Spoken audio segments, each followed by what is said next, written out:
ühelt näituselt, mille ma tegin Viimsi huvikeskuses, Viimsi vallamajas. Seal on ka see ruum, kus saab näitust teha, et selle ma kunagi avastasin, kui ma tegin seal esimese näituse 2014 aastal.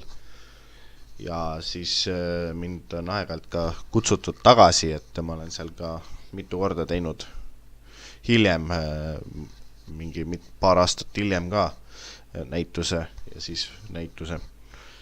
Et see on siis ka, et mind nagu kutsuti sinna tagasi tegema, ilmselt kõigile meeldisid tööd ja siis ma alati kõige parema meelega panengi üles sellisesse kohta, kus inimesed tahavadki, et ma tuleksin ja dekoreeriksin ruumi ja paneks enda tööd ülesse. Et see on nagu selline kutseline näitus, et mind kutsutigi sinna tegema. Ja siis ma võtsin valiku töid ja panin selle näituse komplekti nagu üles, et tegin endast ka mööda minnes pilti ja siis enda maalitud Ines Karu tõmbasin pulli pärast seina ja igasuguseid muid maale ka, et osa on selliseid maale ka, mis ei olegi varem näitusel olnud näiteks. Ja nüüd nad on muidugi muudel näitustel teistsugustes kohtades, et aga alati igal võimalusel ma panen midagi kuhugi ülesse. Kui saab kuhugi ülesse panna, siis ma ka tõenäoliselt kuhugi ülesse need tööd panen. Et no kodus nad on mul ka seina peal, aga üldiselt ma panen nad kuskile avalikku ruumi ülesse, kus nad saavad ka kellegi teise interjööri dekoreerida ja muuta nagu kellegi päeva paremaks, kes neid nagu vaatab, et seal nagu oleks väga igav valge sein, kui seal midagi üleval ei oleks, et panin nagu tööd üles ja kohe läks interjöör hoopis teistsuguseks. Ja erineva ekspositsiooniga on see ruum hoopis teistsugune, et ma panen ühe komplekti töid, siis jääb ühesugune.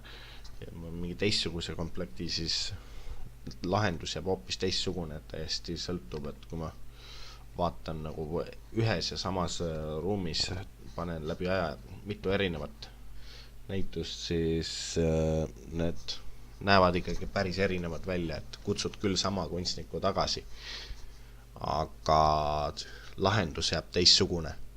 See ei tule täpselt sama. Ma ei pane täpselt samu teid ülesse. Võib-olla mõni üksik kordub. Aga üldiselt mitte, sest tööde komplekt on ikkagi piisavalt suur, et sealt saab mitmes kombinatsioonis kokku komplekteerida nagu erinevaid kombinatsioone. Isegi kui ma panen samad tööd teises kombinatsioonis kokku samas ruumis, siis tulemus muutub, et saab ühest ja samast tööde komplektist saab 2 erinevat näitust, kui need lihtsalt teises kombinatsioonis ja teises järjestuses kokku panna, et ei pea olema täiesti erinevad tööd, et kui need ümber tõsta, saab täiesti teistsuguse meeleolu ja teistsugused seosed nende vahele ja publikuga suhestumine tekib teistel alustel täiesti. No see on, paljudel minu töödel on nagu, ei ole kõrval mingit teksti või midagi. See on just sellepärast, et nagu igal vaatajal on minu tööga oma lugu, et ma enda tööga nagu ei dikteeri mingit lugu. Ma aeg-ajalt lindistan neid lugusid ülesse ka. Selle maaliga tekkis näiteks huvitav lugu, et nagu valitsejat oodates, et see on siin ka YouTube'is üleval see. Ja no, osade maalidega on nagu sellised vestlussaated lindistatud, et need on ka üleval. Kõikidega ei ole veel. Varsti võib-olla on, aga need on jooksvalt tegemisel, et kus me võtamegi ühe maali ja stuudiokülalisega arutame seda lahti.